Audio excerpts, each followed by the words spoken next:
보통 사주를 보거나 할 때, 운이 들어오는 시기가 있어요. 이 시기에 운이 들어오니까 그 운을 잘 이용을 하세요. 하면서 그런 말 한 번씩 들어보신 적 있죠. 저도 굉장히 많이 들어봤는데, 이 책 속에 이 이서윤 작가, 이정일 작가님께서 사람들이 운이 좋아지는 시기에 공통적으로 나타나는 특징을 10가지로 일목요연하게 정리해 놓은 부분이 있어서 이거 정말 좋다라고 생각이 돼서 오늘은 그 부분을 한번 정리해서 낭독을 해보도록 하겠습니다.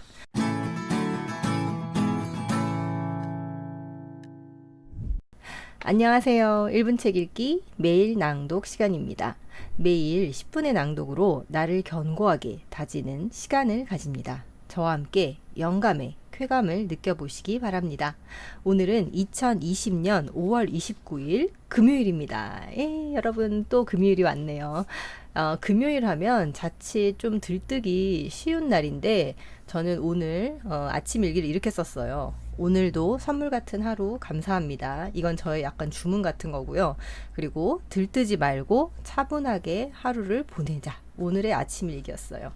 오늘은 운 준비하는 미래, 어제와 그저께 이어서 오늘 제가 이제 마지막으로 한 챕터를 낭독을 할 텐데요. 운이 좋은 사람과 나쁜 사람의 차이는 어떤 점이 있을까요?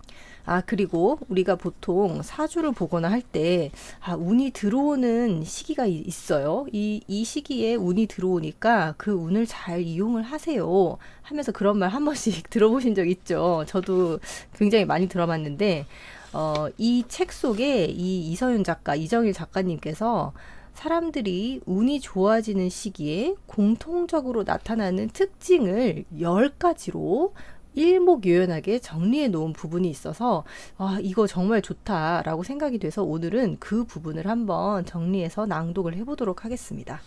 네, 차분한 마음으로. 운이 좋은 사람과 나쁜 사람의 차이. 좀 궁금해요. 어떤 게 있을까요? 최고의 인생 트랙과 최저의 인생 트랙이 있다.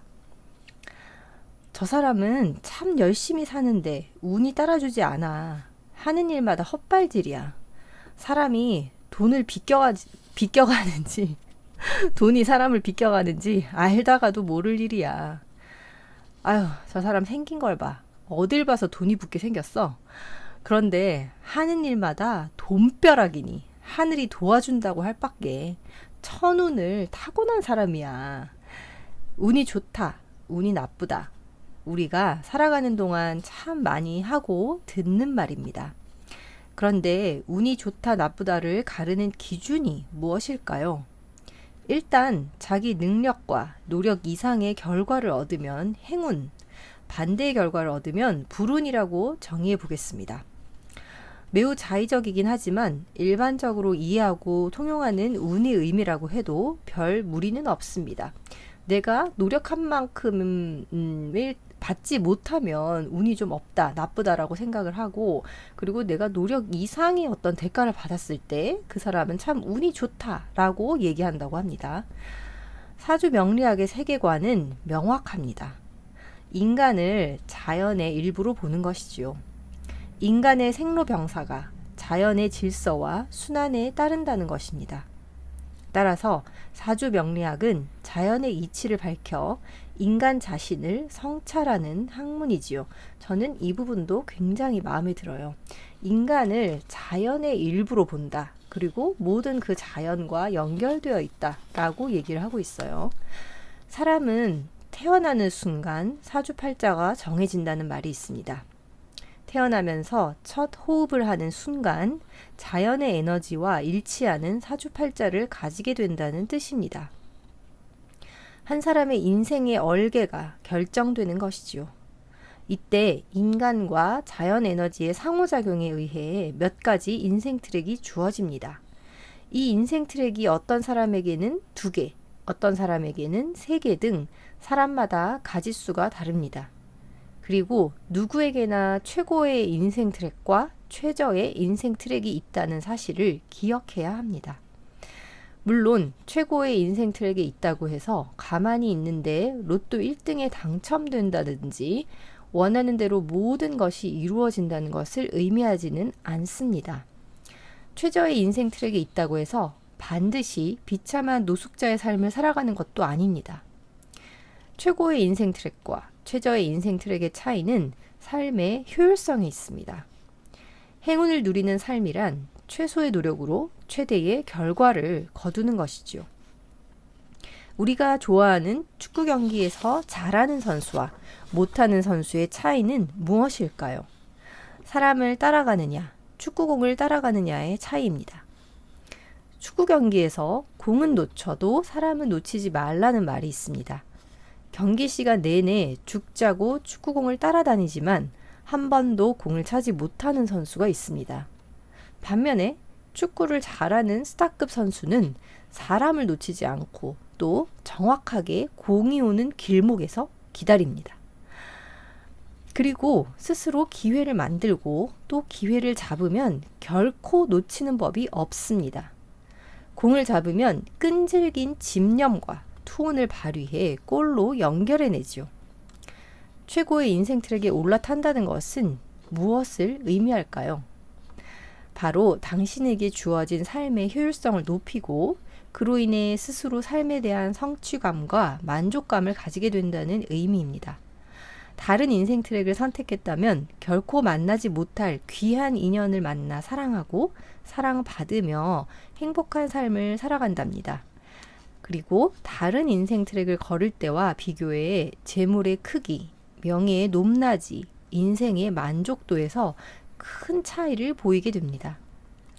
제가 가지고 있는 5만여 명의 운명 데이터를 들여다보면 데이터의 이 수가 어마어마합니다.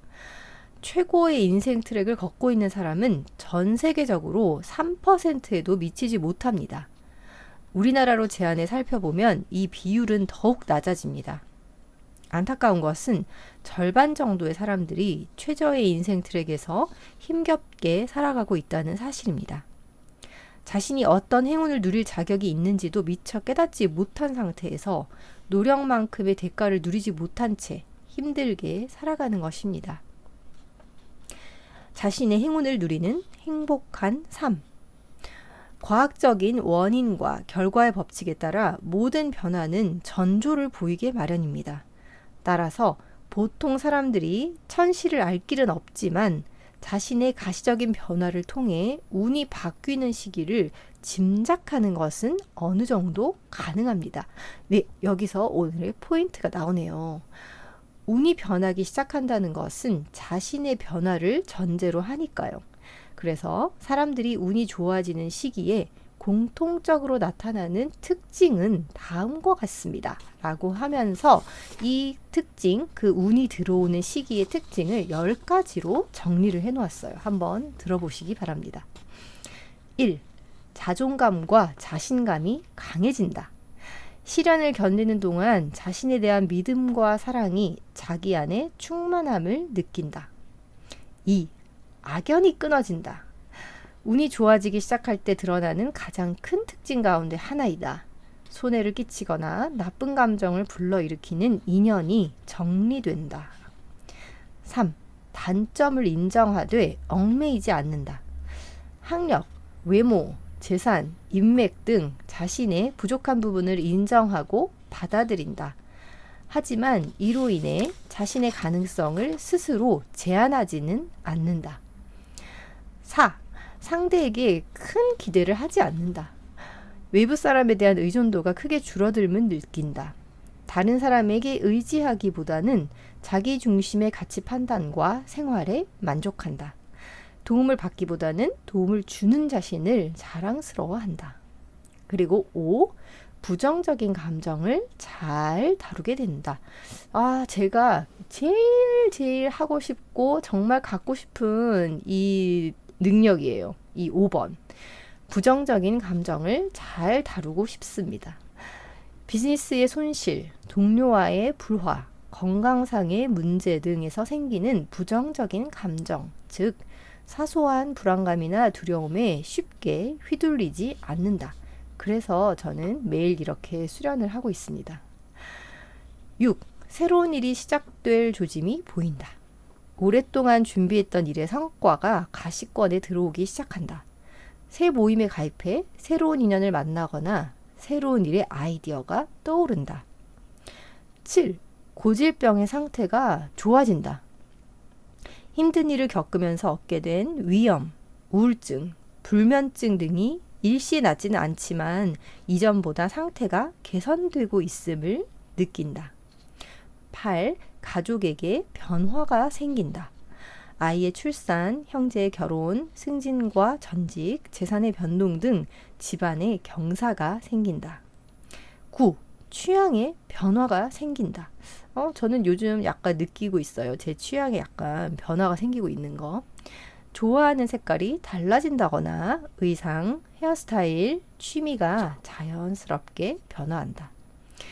그리고 마지막으로 10번째. 과거에 얽매이지 않고 미래를 향한다. 과거에 매달려 후회하는 경향이 사라지면서 설레는 마음으로 미래의 꿈에 도전한다 입니다. 이렇게 저희가 가시적으로 운이 들어오고 있구나 하고 느낄 수 있는 10가지를 이렇게 이 작가님께서 일목요연하게 정리를 해 놓았으니까 한번 곰곰이 나한테 지금 운이 들어오고 있을까를 이걸 보면서 한번 생각해 보시기 바랍니다. 누구나 최고의 인생 트랙에서 자신에게 주어진 행운을 모두 누리며 행복한 삶을 살아갈 자격이 있음을 믿어야 합니다. 불행한 삶을 살기 위해 태어나는 사람은 없습니다. 온 우주의 에너지를 받아 태어나는 모든 생명은 기쁨이고 축복이니까요. 이것이 살아가는 동안 자신의 행복과 행운을 믿어야 하는 이유입니다. 운명학의 가르침도 마찬가지입니다. 행운을 쫓기보다는 때를 기다리라고 가르칩니다. 최고의 인생 트랙으로 옮겨갈 수 있는 결정적 순간을 기다리라는 뜻입니다. 인생의 굽이굽이마다 주어지는 선택의 순간에는 늘 최적의 타이밍과 올바른 방향이 결과를 좌우하니까요. 사람의 만남, 일의 추진, 돈의 문제 등 모두 이 2가지의 해법이 있습니다. 그리고 이를 현명하게 선택하는 힘은 자신의 내부에 존재하고 있음을 믿어야 합니다. 최적의 타이밍에 최고의 인생 트랙으로 옮겨갔다면 분명 길지 않은 시간에 당신의 삶은 드라마틱하게 변화하게 됩니다. 당신이 자신의 삶에 세세한 신경을 쓸 필요도 없이 운명이 당신을 위해 최고의 것들을 준비해 두었으니까요. 당신은 내 능력과 노력 이상의 행운과 행복을 누리는 것에 감사하다. 또 나왔어요. 감사하다. 라는 마음으로 살아가면 됩니다. 이게 너무 중요한가 봐요. 감사하기가 정말 이 책들을 읽을 때마다 빼놓지 않고 나와요. 자, 최고의 인생 트랙으로 올라갈 준비가 되셨나요? 당신 앞에는 더 큰 행운이 기다리고 있습니다. 네, 오늘 좀 차분하게 보내고 싶은 금요일입니다. 여러분들도 행운이 가득한 금요일 되시기 바랍니다. 오늘도 저와 함께 해주셔서 정말 감사합니다. 내일 또 뵐게요.